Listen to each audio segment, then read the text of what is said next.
Greetings troops, General Diamond Slayer here, bringing you a quick update on whether or not you should get the new HOI4 DLC. No compromise, no surrender.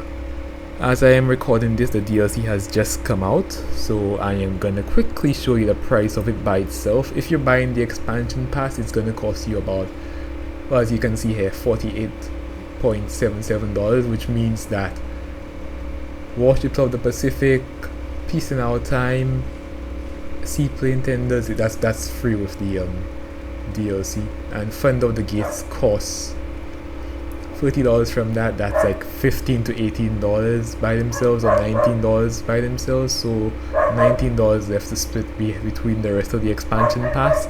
But yeah, this is the price by itself, $30.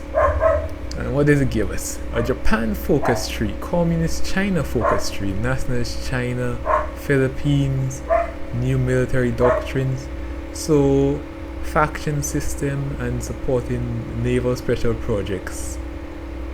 Let's see.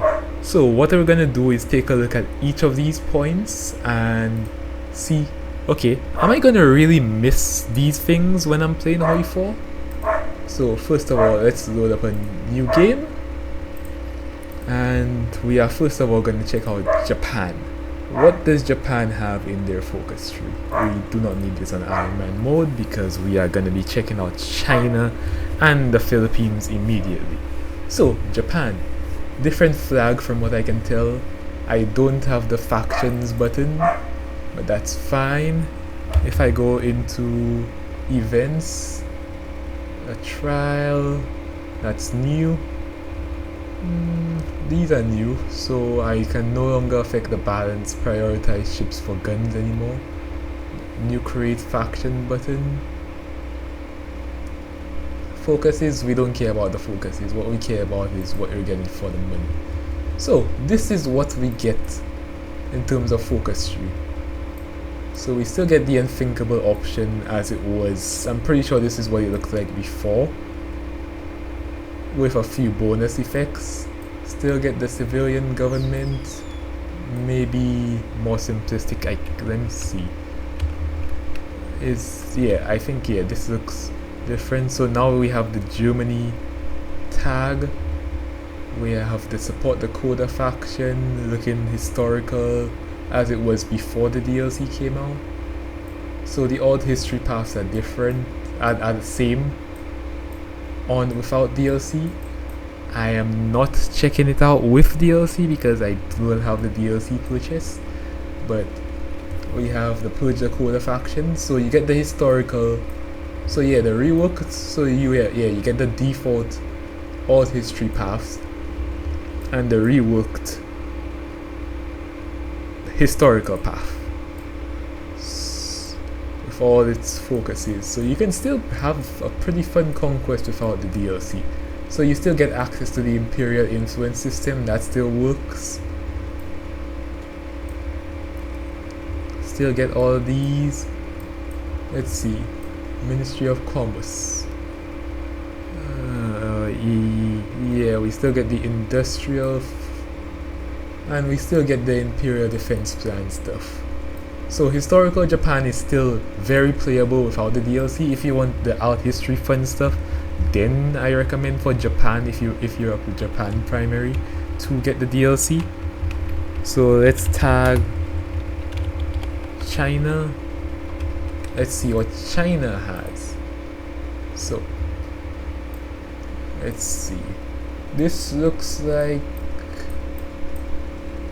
you do not get a focus tree at all for China without the DLC. This is the previous not Manda guns. I forgot the DLC name, but it will come to me. I will just flash it on screen. So for China, you do not get a focus tree. I'm assuming. Let's tag over to the CCP.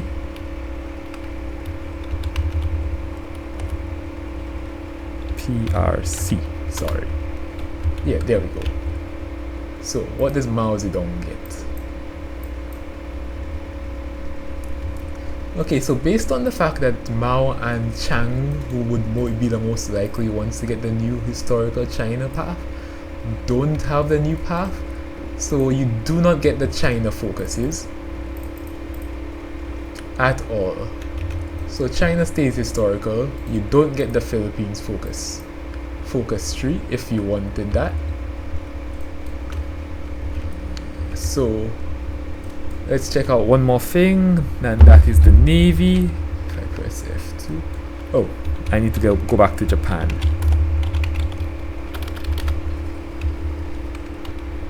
So the Navy, okay, I still get the choice to change their naval base. I still get the naval mission, the new naval missions rework, and if I click on this, let's see. Okay, so we still get the new naval dominance mechanic. So 66%. So you still get the naval dominance mechanic with the DLC. The one other thing I just remembered, the new doctrines. Let's see the new doctrines. So yes, we still get to choose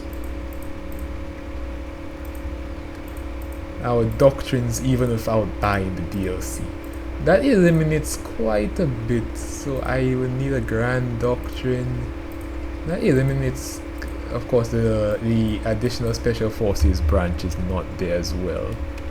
So let me go back to the menu to compare what we've just gone through with what's been said about what's in this first expansion pass.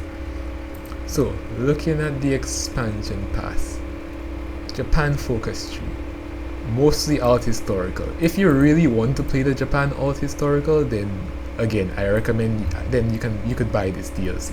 It would be fine. Hold on, there is a discount. If you buy the HOI4 Big Nations bundle, you actually get a $5 discount on no compromise, no surrender, if you wanted to buy that way. So that's something to note, another way to buy the DLC. So Communist China focus tree. If you really want to play Communist China and you don't like the old focus tree, then, because some of the national spirits especially, and for the uninitiated who are just buying HOI4, let me show you what the national spirits are.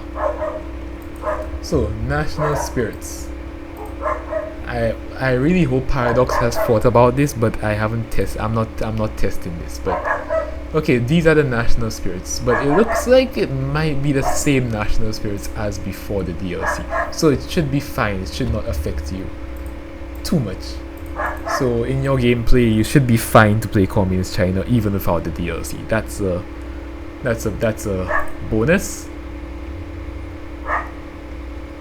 Philippines focus tree. If you really want to play the Philippines, then you have to get the DLC to get this.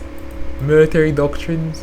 From what I've seen so far, the doctrines are still accessible somewhat, so this is not really a big deal to buy the DLC. Factions. Well, the faction system would definitely, especially for multiplayer, would be one of the tipping points for me in terms of buying this. But again, I will look through gameplay. But that's, if you really want it, then I recommend you buy the DLC. If not, if you don't really mind, you're fine with keeping the old faction system minus all the buffs and stuff like that, then don't buy the DLC. It's not for you. Finally, quality of life. Naval special projects aren't really that big a deal. I don't think you're gonna do special forces that much, and naval combat, we'll see how naval combat looks as this DLC progresses. But for now, my take on this DLC is the list of features which should be showing up on your screen right now for what is missing and what's in the DLC. But my verdict on this, do not buy this DLC unless you really have to. Just wait for a sale at some point, because it doesn't seem that good. It doesn't seem like it's worth the $30 Paradox wants to charge me for it. General Diamond Slayer, signing out from this quick update.